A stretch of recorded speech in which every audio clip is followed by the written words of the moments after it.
Alrighty guys, we're back for my final video before the 2024 election. I just got done recording my final map. As you can see here, right now, this is the final map that I have. But today is not talking about my final map. Today is talking about paths. Paths each candidate has to victory. For that, we're going to shift some things around here because we got to do that. We're going to move in North Carolina, Pennsylvania, Michigan, Wisconsin, Georgia, Iowa.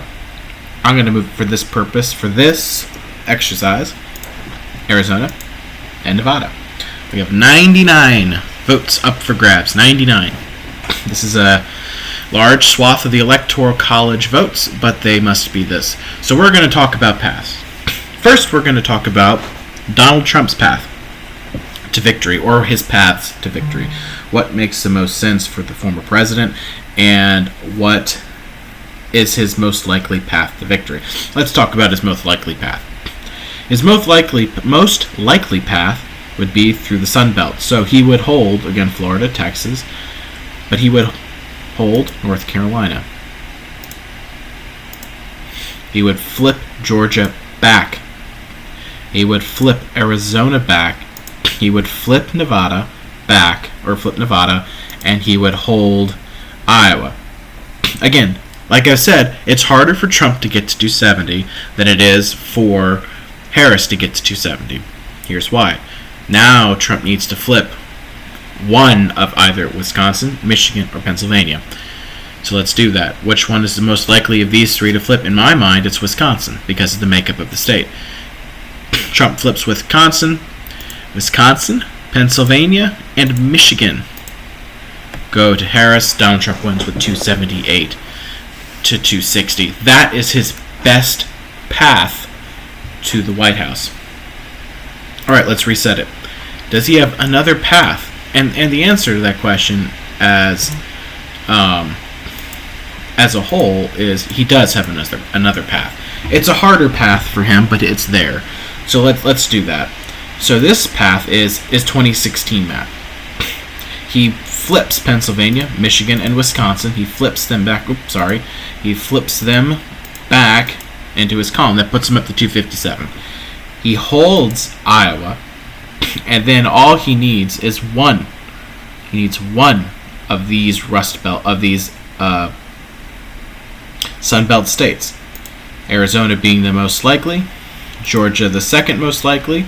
Let's say, again, North Carolina, he held before. And then at that point, let's go. If he wins here, up here in the Rust Belt, and he's holding these states, let's just assume that happens. Trump's best victory right here, assuming if he wins Michigan, Wisconsin, Pennsylvania, Trump is probably winning everywhere else, too. And that'll give Trump 312 to 226. A very sizable Electoral College victory.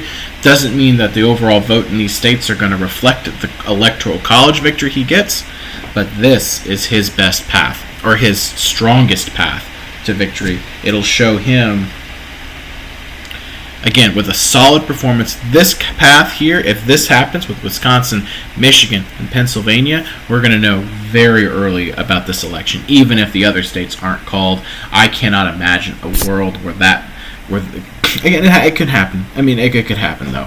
So let's flip these back. So those are Trump's paths to victory. Does he have another path to victory? Let's take a look at this as a whole. And overall, I think it's possible he has another path. Say, again, Harris holds Wisconsin and Michigan, or Michigan, Wisconsin, and Trump flips Pennsylvania. Harris still has the lead, but we'll say, again, he holds Iowa, Arizona, and Georgia. That puts him up to 265. He needs Nevada and North Carolina. Let's say he holds North Carolina and Harris holds Nevada. Trump wins 281 to 257. That's why Pennsylvania is a huge, huge vote. Because just look here. If I do that, Harris wins. But if Trump can just flip Pennsylvania, hold the Sun Belt states, Donald Trump wins 281 to 257. That is one of his paths. That is one of the big paths the Trump campaign and the Republican Party see as one of their best paths. Again, they just need to flip Pennsylvania. If they flip Pennsylvania, it's ball game for them. But let's take a look. What if Harris holds Pennsylvania? Maybe they flip Michigan. That's enough. Put it back. Harris column. Again, we're showing the paths. If Donald Trump can hold, again, Trump wins. He just wins Wisconsin. If Trump can hold and flip back from 2020, but it would be a historically Republican hold. He holds Iowa, flips North Carolina, flips Georgia back, and he picks up any one of those states up there, Trump wins. Right? He wins. That's huge. Alright, let's go ahead and blank him out again. Because now we've pretty much exhausted Trump's paths to victory. What are Harris's paths to victory? Harris starts out with a larger block of votes. What does that mean? Her paths are easier. So let's start with her simple path, and we've alluded to this already. Pennsylvania, Michigan, Wisconsin. I'm not going to fill in the other states because you can see she gets the 270 right there. Automatic, 270, that's victory. She doesn't need to win another state. Trump can sweep the rest. Does not matter. Harris won. And this is the Harris campaign's most viable path. We saw that was Joe Biden's play when he was running, and this is Harris's play. That's why she's been to Wisconsin, Michigan, and Pennsylvania a lot over the last stretch of the campaign. That's Harris's big, easiest path in most people's minds and most political scientists' minds, polling experts' minds, my mind. I believe that makes the most sense. Does she have another path? She does, because the polling has been so close. Harris can also win. Again, let's say Trump holds or flips Pennsylvania, Michigan, Wisconsin, and Iowa. And Harris does the Sun Belt strategy, wins North Carolina, wins Georgia, wins Arizona, wins Nevada. She also can win 275 to 263. Is this strategy viable? I don't believe so, nor would I would be surprised if this is what we saw.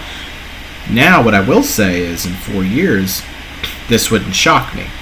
Now, according to the polls, it would shock me. It would shock me. Let's flip them back. Again, this video is not going to be long. We're just quickly going through each candidate's paths. What do you want to look for on election night? What is that going to be like? What do we want to see? Let's talk about, again, does she have another path? Yes, she does. Harris wins Pennsylvania. Harris wins North Carolina. Harris wins Nevada. Harris wins Michigan. That's enough to get it done. Alright, that is also a path. The 3 biggest states, can Harris do that? She can, or 3 of the biggest states, she can. She's doing well in Michigan. Pennsylvania numbers look promising. North Carolina numbers look promising. Those are the 3 bigger states. Harris wins those 3, and Nevada, that's there. Trump wins Wisconsin, Georgia, Arizona. Harris number looks similar to another Trump number. Harris gets 282 to 256. Once again, very close. This is a bit of an odd map, but it is a possible path that you could see on election night. Again, let's go ahead and gray them out again. Bear with me. Alright.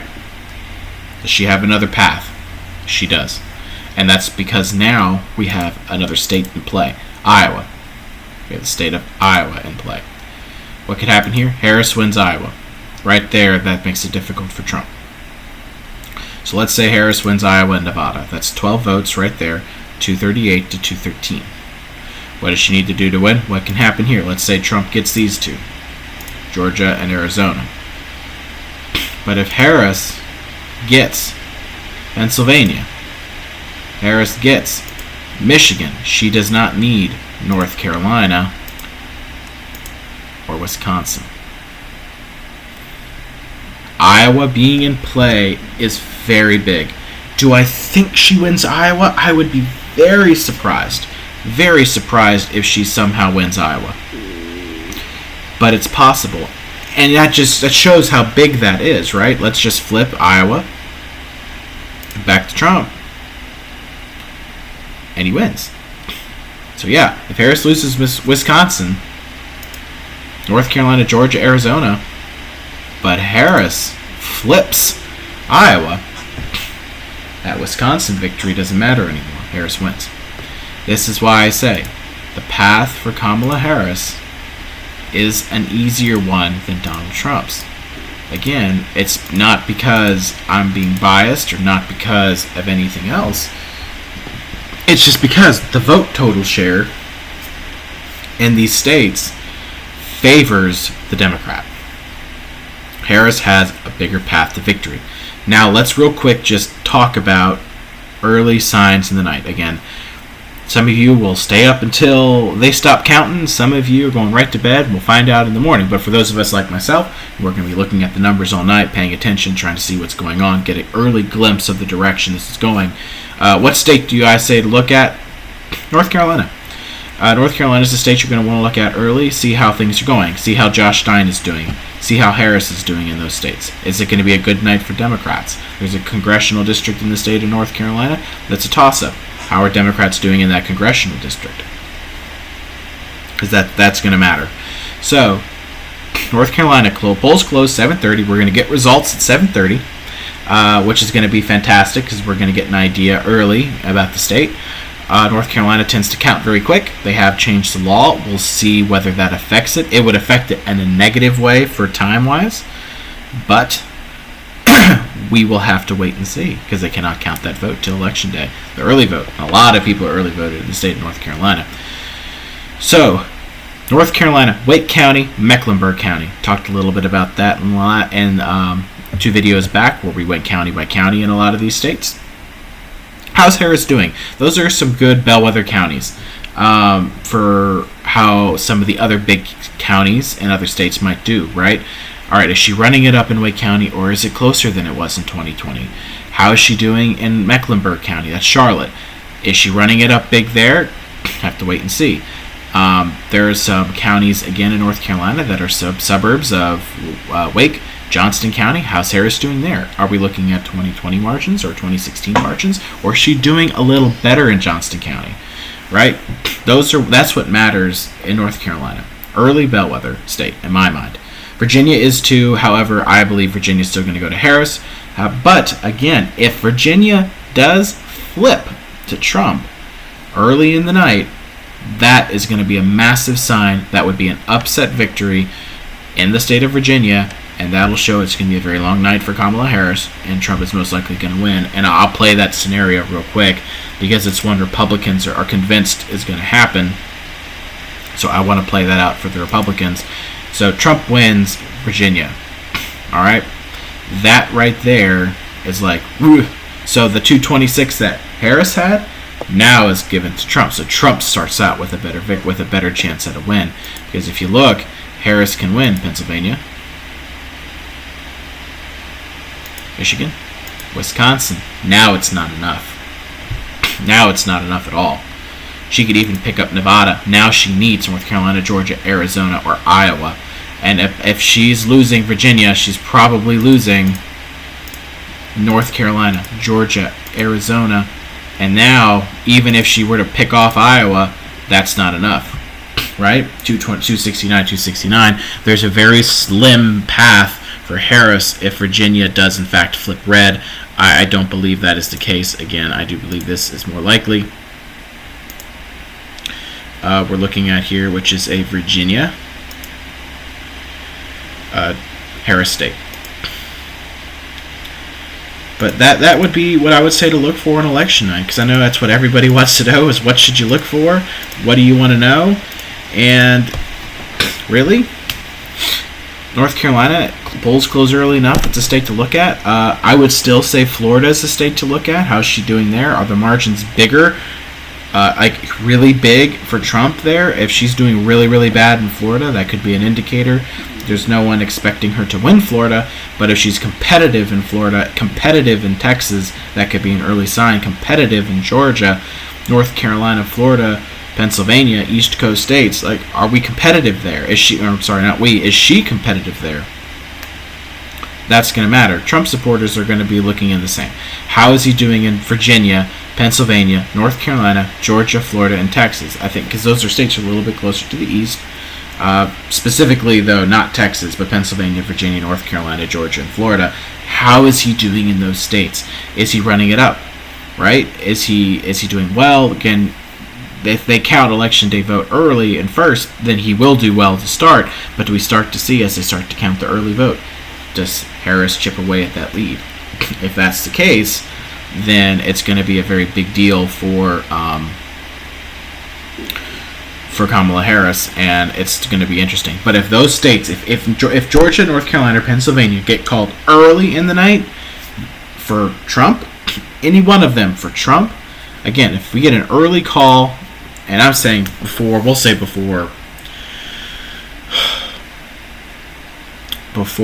8:30, right? That's an hour and a half into polls closing in a lot of states. If we get this, that's huge, right? If we get this, that's huge. Especially if those two states go early, that's a big blow to the Harris campaign for those to go early, and it's going to demoralize the campaign. And if they get called before maybe Colorado, New Mexico, Arizona, Nevada get called, and people are still in line to vote, and they see that those states went red, yeah, that might affect the outcome in these states right here, because people might not go vote, or they might choose not to, because the polls, as long as they're online before polls close, they can vote. And if a lot of people choose to leave, that's kind of what happened when Reagan dominated, is people didn't show out west because they realized there was no need to. So before the polls closed, didn't go. Reagan dominated out west. So, folks, it's getting exciting. We're almost there. But that's kind of just the paths that both of these candidates have. Former President Donald Trump and former and current Vice President Kamala Harris have on election night. Again, like I said, not biased, just a fact. Harris's path is easier. And just one more time, I'm going to walk you through their easiest paths to victory. What needs to happen? Harris needs to win Pennsylvania, Michigan, Wisconsin. Boom. Done. Harris wins the presidency at 270. She needs no more states. What does Trump need to do? He has to hold Iowa. Flat out. Has to hold Iowa. He needs to win North Carolina, Georgia, Arizona, and Nevada. And then flip either of Pennsylvania, Michigan, Wisconsin. Of the three, what's most likely? Wisconsin. Then Trump wins with 278 electoral votes. It doesn't matter if Harris wins Michigan or Pennsylvania. Again, just going to flip this back here so it ends on these are the states to look at. Right, I'm going to put Arizona there for now. Well, actually, no, I'm going to put it back to where I had it, which was lean Republican. But if you want to think, again, if you want to think Arizona is a toss-up, that's fine. It very well could be. The data just, to me, shows it's moved out of toss-up to lean, which would be in line with its history. But these are the states to look at. 88 electoral votes. 88. Well, you know what? No, we'll leave it as a toss-up for the purpose of this, because this is what we're looking at, right? 99 electoral votes. And Arizona is in like the sliverest of leans, but I'll leave it as a toss-up for the purpose of this. This is it, folks. These are the states. These are the states to watch. Arizona being the least likely as a battleground, I think, of all of them. Maybe Iowa as well. But I'm going to leave them as a toss-up for now. So Wisconsin, Michigan, Pennsylvania, North Carolina, Georgia, Arizona, Nevada, and Iowa. Those are the states to watch on election night. We've gone through the paths. I believe that Harris has the better path to victory, the easiest path to victory. She needs to win 3 states. Trump has a little bit tougher of a time. But again, what does he need to do? He needs to flip Arizona and hold Iowa are the 2 biggest keys to his victory. That needs to be the start for the Trump campaign. But that's it, folks. It's almost election night in America. Tune in Tuesday to your local networks, cable networks, and watch the returns. I'll be doing that as well, keeping an eye on it. And then we'll do a recap of the election. That'll be the next time you hear from me in a full video. So go vote if you haven't. And we're almost there.